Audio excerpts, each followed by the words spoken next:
Well, good morning. Thank you for joining us here today. I'm State Representative and Detroit Caucus Chair Brian Banks, representing the 1st House District, which is comprised of the northeast side of Detroit, Grosse Pointe Woods, Grosse Pointe Shores, and Harper Woods. I'm here today with my colleague, Rep. Sheldon Neeley of Flint, to announce the creation of an urban policy work group to address and deal with some of the issues that many of our urban communities face. We're also joined by colleagues in the House Democratic Caucus and elected officials from many of our urban communities. I'd like to take this time to introduce them, starting with our House Democratic leader, Tim Grimo, several members of our House Democratic Caucus, including Reps Sam Singh, Sherry Gay Danyogo, Wendell Bird, Robert Wittenberg, Julie Plawecki, Marcia Hovey-Wright, Alberta Tinsley Talabi, Jeff Irwin, John Holtley, David Rutledge, and Representative LeGrand. From Benton Harbor, we have joining us Mayor Marcus Muhammad, Mayor Pro Tem Dwayne Seats, Commissioner Mary Alice Adams, Commissioner Ruthie Harrelson, Commissioner Juanita Henry. We also have Berrien County Commissioner Marlita Seats. Joining us shortly will be Detroit Mayor Mike Duggan and Lisa Howes, who is the Chief Government Affairs Officer from the City of Detroit. From the City of Flint, we have Flint City Council President Kerry Nelson, Muskegon Commissioner from the City of Muskegon, Willie German Jr., from the ACLU, Shelley Weisberg, and John Johnson representing the NAACP, which is the first vice chair. We're creating this work group because the state's urban policies have been divisive and have pitted us against each other, competing for state assistance and implying that one community's needs can be sacrificed to solve another community's problems. But we do not believe that. We don't buy that. 13 cities, 5 school districts, and 1 county have been under emergency management since 1998. Think about that for 1 minute. 13 cities, 5 school districts, and 1 county have had no elected representation at some point since 1998. Yes, I want and expect Detroit Public Schools to do better, but I also want schools in Muskegon and Benton Harbor to do better, because one day it will be the children from Detroit, Muskegon, Flint, and Highland Park, just to name a few of our urban communities with troubled school districts, who will be in charge of our state. We may be individual urban communities separated by highway miles, but we are all citizens who have suffered under similar or same attacks that have left our communities struggling as a result of inadequate and divisive state policies. We think that it's time that we as a local and state elected officials come together and take policy formation into our own hands and work on formulating a unified policy to benefit all communities of urban makeup. And now Rep. Neeley will come to talk about what is happening in his community and why this work group is so important. Rep. Neeley. Thank you, Representative Banks, and all of my colleagues and all of the colleagues that's joining us across the state of Michigan, all of the elected officials duly elected by their constituents. And I just want to really thank Representative Banks for his leadership here as we work together to form this coalition of elected people across the state of Michigan to talk about the urban problems that we all face. And the problems in these communities is everyone's problem. I just want to thank Representative Banks and everybody here about that. All of us here today represents communities in most cases struggling with this failed emergency manager law, this failed experiment, this policy that was implemented and forced upon communities. And make no mistake about it, force is force, leaving many communities in harm's way. In the case of the city of Flint, we all have heard national news and other news across our local communities about what is happening and the failure in that community, where we had a emergency manager that put the dollars above public safety and public health. As we work and fight to recover in those areas, we need the resources to make sure that our families and our residents are recovering from this particular harm that this emergency manager law has created and the collateral damage that is creating all across our great state. And as we look at what is happening in Detroit and these other communities, we know that this law has failed us all. As we stand before you today, and as you guys have arrived here from your respective cities and communities, we know the quality of life needs to be enhanced by restoring democracy in these communities. As this work group goes forth, and the leadership of Brian Banks and myself as the Michigan Legislative Black Caucus chairperson, we will do everything in our power to enhance the quality of life for not only these urban communities, but for every Michigander inside of this great state. As I move forward to introduce Mayor Muhammad, I will turn it over to him now. Thank you, Mayor Muhammad. First of all, I'd like to echo what Representative Neeley in thanking State Rep Banks and all of you who have convened to help in rewriting the urban policy for the great state of Michigan. I'm honored to stand with all of these legislators, but just a lesson. The word legislation, in that word is the word legs. And legs support and hold up the body, just as good legislation should support and hold up cities that are supposed to provide services to its residents. So when you have bad legs, then the body collapses. And when you have bad legislation, then cities collapse. And we can see that Public Act 4, adding 6, has led, Public Act 436, has led to the collapse of the city of Flint. Yes.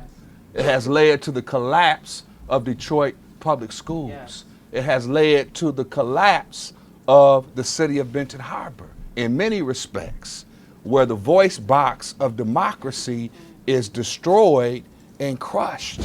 So moving forward, I am very happy to hear the new ideas, but taking a page out of FDR's book, who said to A. Philip Randolph when he presented his urban policy, he said, "Philip, I agree with everything you have said, but go out and make me do it."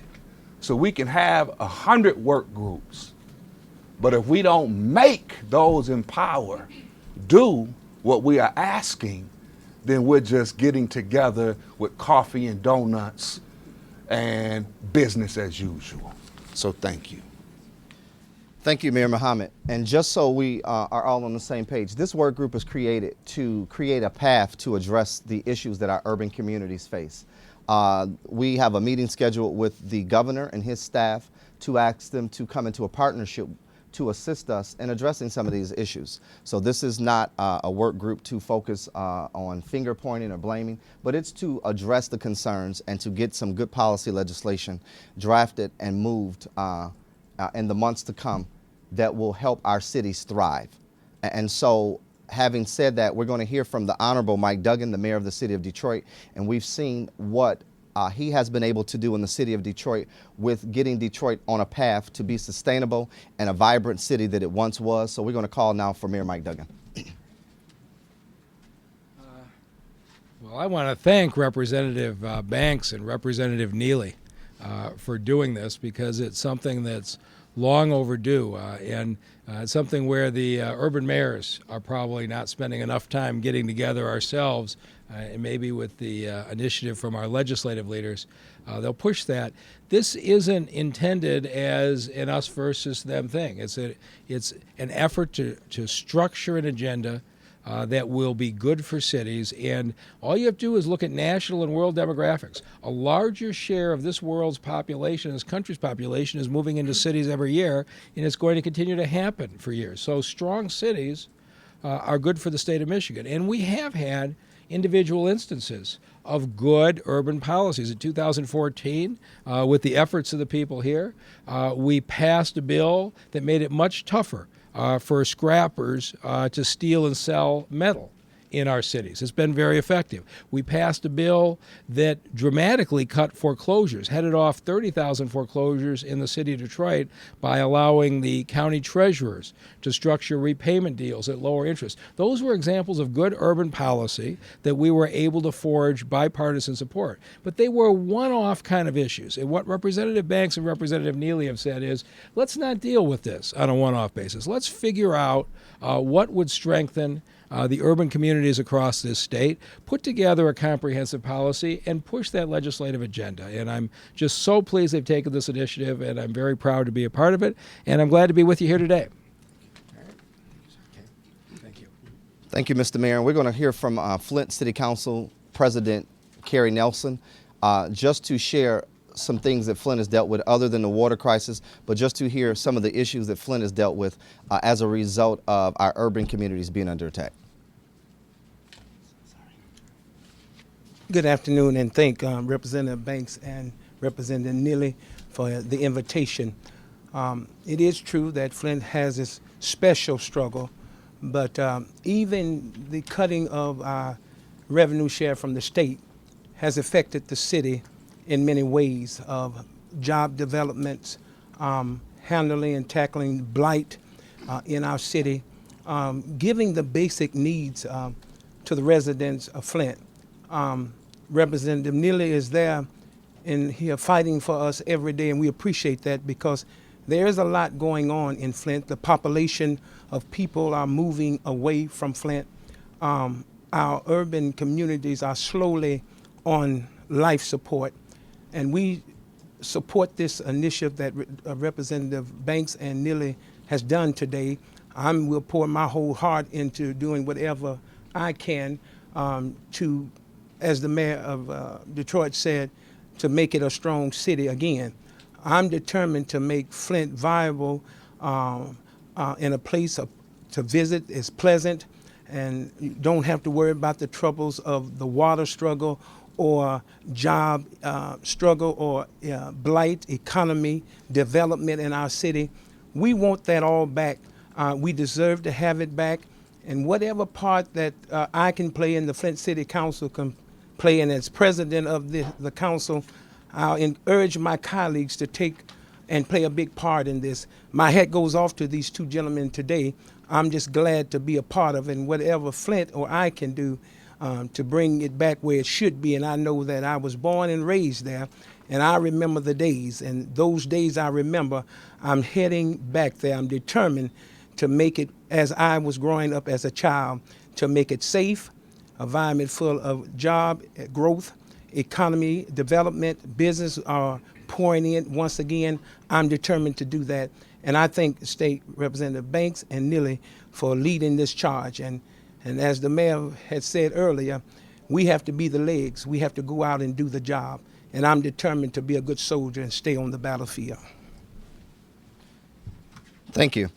As many in this room know, urban communities haven't fared well with state-appointed emergency managers running their districts. A Muskegon school district was turned over to a charter school to run, to a charter operator to run. Eventually, that charter school operator backed out, and officials had to find someone else to run that school district. The results of years of the state running the Detroit public schools are more debt and the failed Education Achievement Authority.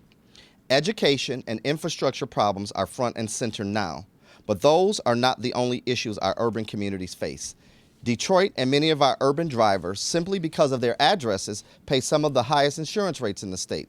And that is true no matter how good a driving record an urban driver may have.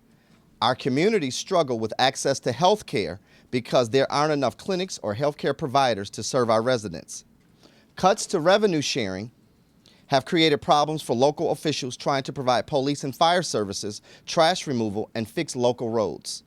Without these necessary services, it's hard to keep residents and businesses from leaving our communities. We aren't getting the answers or the policies that our communities need from the top level of state government. So we are now taking it upon ourselves to work together to create a unified urban policy based on our experiences in our communities. We're there in our communities, in our cities every day. We're ready to work together to find real solutions for families, children, schools, and businesses. By working together, we know we have a better chance to find workable solutions to the problems we all share and we all face. After this press conference, we will have a series of work groups and conference calls to begin to collaborate on the number of issues that our communities face, and then began to have work groups with our policy staff to come up with legislation. And we will have some members of our Republican colleagues. Many of them will join us in those work groups, as many of them represent some of our urban communities to address these problems.